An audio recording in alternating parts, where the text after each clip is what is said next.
Assalamualaikum warahmatullahi wabarakatuh. Perkenalkan, nama saya Ahmad Asfani Tahir dari kelompok 4. Di sini saya akan menjelaskan presentasi tentang jenis-jenis pasir logam. Pasir logam.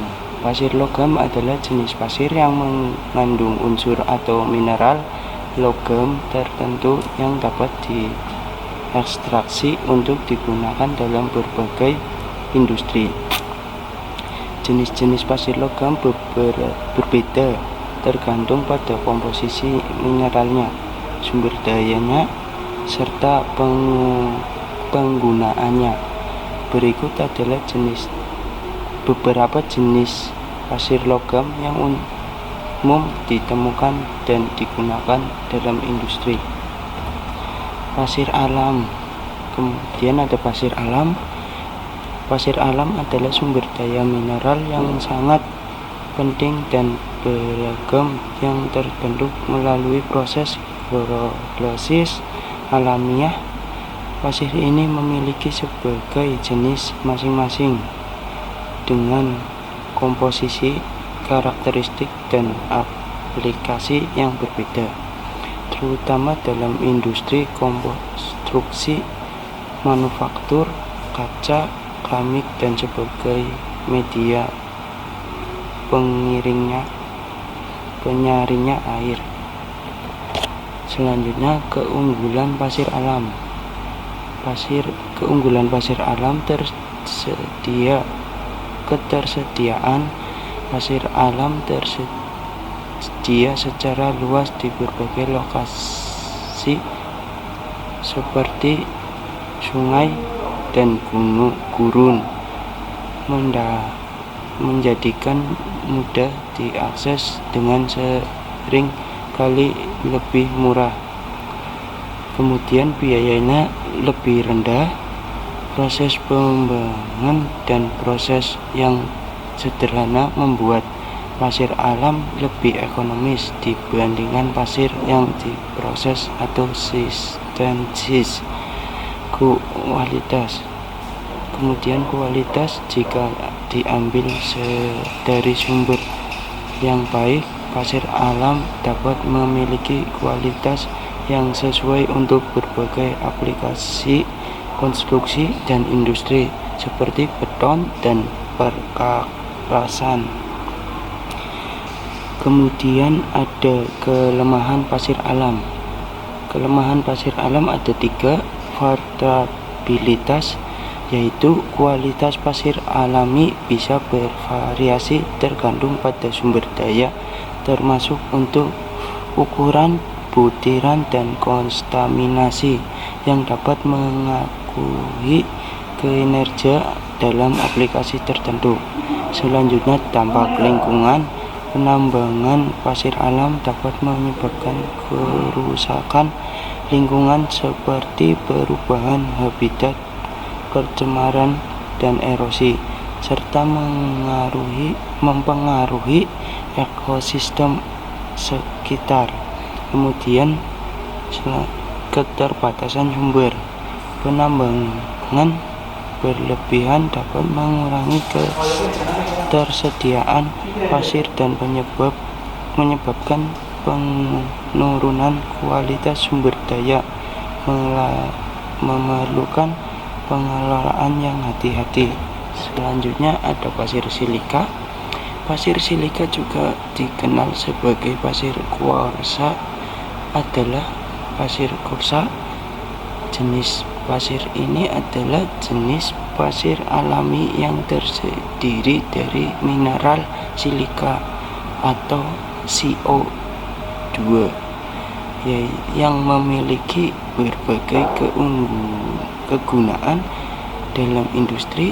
Pasir ini umumnya berwarna putih atau transparan dan merupakan salah satu bahan baku industri yang paling banyak digunakan pada industri kaca, pengecoran logam, industri keramik, penyaringan air, industri kimia, pembangunan, dan konstruksi.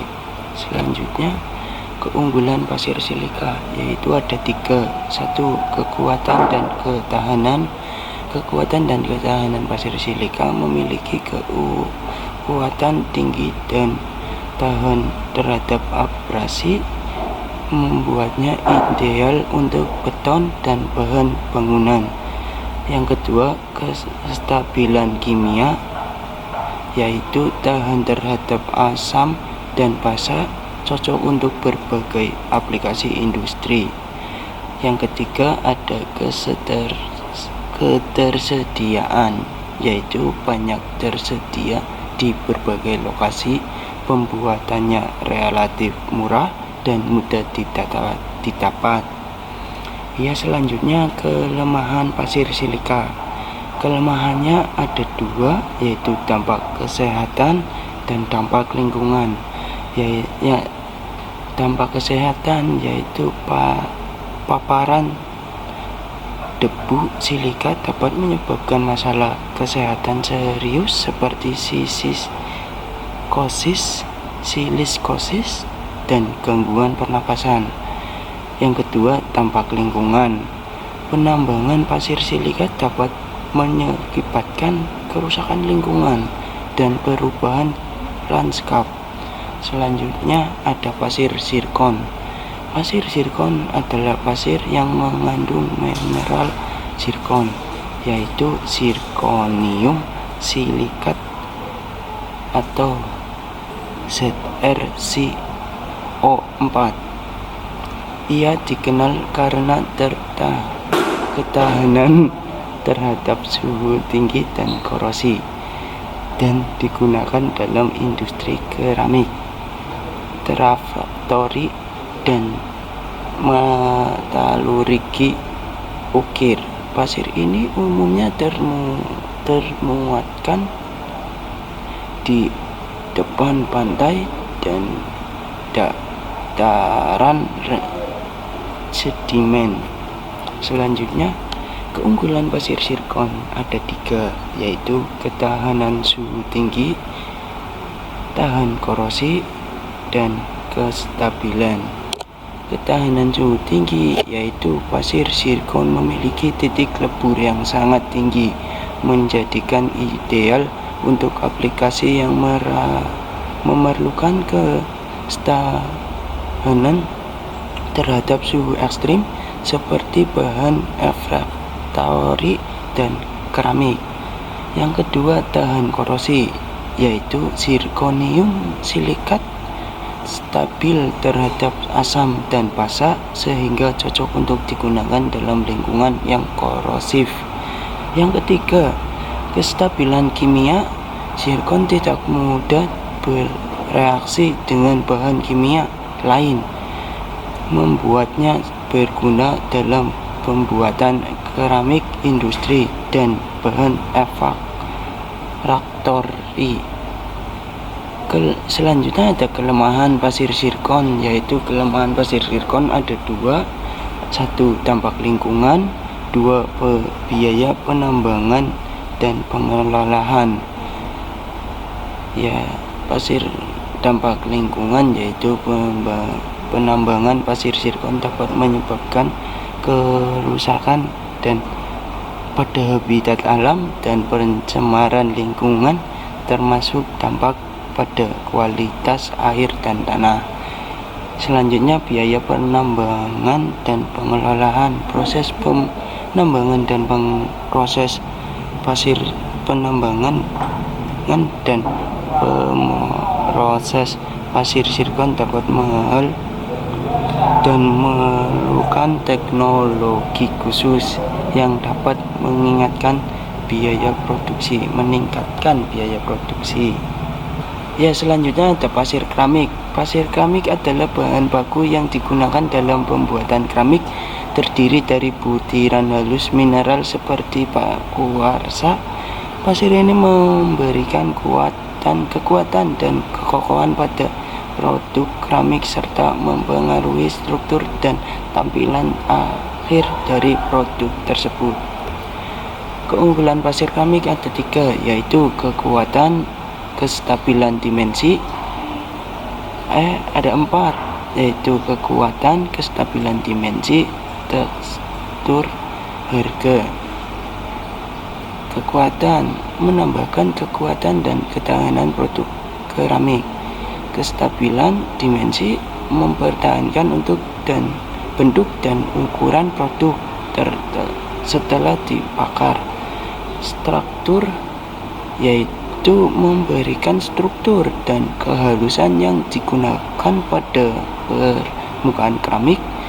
Harga biasanya relatif murah dan mudah didapat. Kelemahan keramik ada 3: ukuran partikel, kontaminasi, keterbatasan. Ukuran partikel, butiran pasir yang terlalu kasar dapat mempengaruhi kualitas permukaan produk. Yang kedua, kontaminasi. Kontaminasi yaitu pasir yang tidak murni bisa mengandung kotoran atau mineral lain yang mempengaruhi hasil akhir. Kestabilan yaitu tidak semua jenis pasir cocok untuk semua aplikasi keramik. Ya, terima kasih. Demikian presentasi dari saya. Kurang lebihnya mohon maaf. Bila ada kata-kata yang salah, mohon dimaafkan. Wabillahi taufiq wal hidayah. Wassalamualaikum warahmatullahi wabarakatuh.